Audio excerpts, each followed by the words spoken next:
to bake. And I love to eat what you bake. And we both love coffee. But all those things take up way too much space on countertops. So I built her this.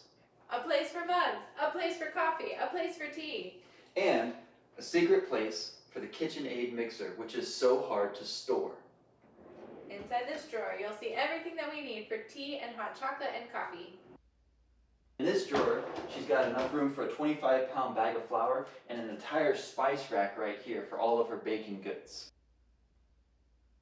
In this drawer are the attachments for the KitchenAid mixer.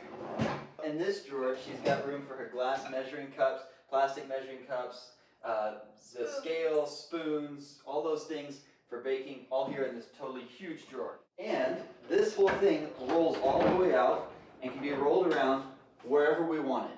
You've used it for like buffets when we've had a bunch of people over to set out food on. It's really great for that. I need bread on it.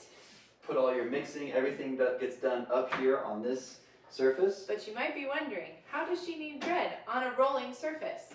Well, down here, these wheels lock and keep it from moving. But now, the best part. The KitchenAid mixer is inside of this drawer, but this is a false front. This comes off,